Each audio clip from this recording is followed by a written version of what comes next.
اشرقت نفسي بنور من فؤادي حينما ردت. السلام علیکم ورحمۃ اللہ وبرکاتہ. میری آفس میں ایسے ہی آپ کے علم ہے کہ ساری جو مسائل چل رہے ہیں سلمان کو سوال جواب پیش کر رہا ہوں. یہ سوال پیش کیا جا رہا ہے کہ اگر شادی بیاہ میں خلاف شریعت عام ہو تو کیا کریں. سوال پیش کیا جا رہا ہے. امید کہ آپ کے علم میں اضافہ کرے گا. کہتے ہیں اپنے سوال جواب کے درجے شریف پڑھ لیجیے. اللہم صلی علی محمد وعلی آل محمد کما صلیت علی ابراہیم وعلی آل ابراہیم انک حمید مجید. اللہم بارک علی محمد وعلی آل محمد کما بارکت علی ابراہیم وعلی آل ابراہیم انک حمید مجید. بسم اللہ الرحمن الرحیم. شادی کے موقع پر خلاف شریعت کام ہو تو کیا کیا جائے. سوال آج کل شادی اور دیگر موقع پر جو کچھ شریعت کے خلاف کام ہوتے ہیں گانے ٹیپ ریکارڈ پر میوزک فوٹوگرافی اور تو مردوں کا اختلاط وغیرہ. ایک شخص ہی چاہتا ہے کہ جب اس کے گھر میں کوئی ایسا موقع ہو تو وہاں ان فلوں سے پرہیز رہے لیکن یہ رکنا ممکن نہیں. تو اس صورت میں ایسے شخص پر کیا فرض ہے؟ کیا وہ شخص کچھ نہ چاہتے ہوئے بھی گنہگار ہوگا؟ جواب حدیث شریف میں جو شخص تم میں سے برائی دیکھے اسے چاہیے کہ ہاتھ سے روکے. اس کی طاقت نہ ہو تو زبان سے، اس کی بھی طاقت نہ ہو تو دل سے برا جانے. یہ ایمان کا کمزور ترین درجہ ہے. اس لیے اگر یہ شخص اپنی صلاحیت کے مطابق زبان سے روکے تو گنہگار نہیں ہوگا.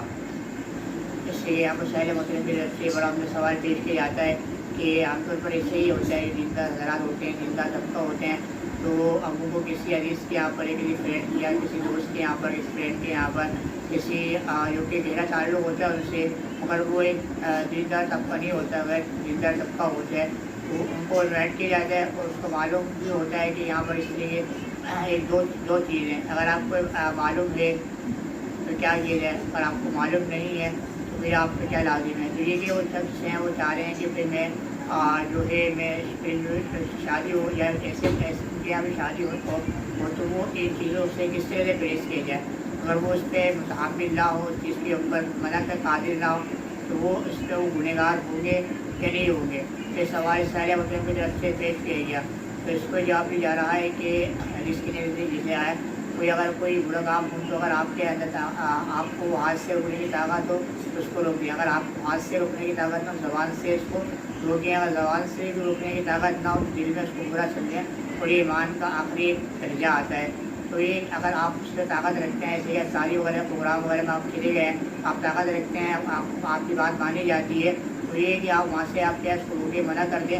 وہ نہیں کہ آپ اس کو دل کے اندر ہی کیا ہے آپ برا اس کو جانیں اور اس کو کیا ہے آپ کیا ہے. اگر آپ کو معلوم ہے پہلے سے ہی کہ یہاں کی چیزیں ہوں گی گانا بیاہ اور شادی وغیرہ کے اندر یہ چیزیں ہوں گی، وہ گھر آپ کو معلوم ہے کہ وہ کیا ہے وہ دیندار گھر نہیں ہے، تو آپ کو کیا پہلے سے آپ سے اجتناب کرنا چاہیے. آپ کو معلوم نہیں کہ آپ چلے گئے تو یہ کہ آخر تین آپشن آپ کے پاس زبان سے روکتے ہیں. ہاتھ سے اگر ہاتھ سے طاقت زبان سے نہیں ہے تو یہ کہ آپ اس کو دل میں برا جانے اور سفار پڑھیں اور کیا اگر چیزیں ہو جائیں تو آپ ایک باہر آ جائیں تاکہ ان کو معلوم ہو جائے کہ اس بندے کو اس شخص کو یہ چیزیں کیا پسند نہیں تاکہ آپ بڑی ذمت ہو جائیں گے اور آپ بھی کیا گنہگار ہو جائیں گے. تو بات یہ گنہگار نہیں ہوں گے. تو بات یہ کہ سائل محترم کے لیے بات واضح ہوئے گی. آپ سے بھی ریکویسٹ ہے کہ آپ کے ذہن میں کچھ سوال ہے جو ورزش کر رہا ہوں میں سامنے پیش کر رہے ہیں اس میں پیش کر سکتے ہیں. انشاءاللہ قرآن سنت کی روشنی میں اس کا آپ کو جواب دوں گا. کل انشاءاللہ اس کے عنوان پر میں سوال جواب کے ساتھ آپ کے سامنے حاضر خدمت ہوں گا. میں آپ سے ارشاد ہوں. السلام علیکم ورحمۃ اللہ وبرکاتہ. Take care. اللہ حافظ.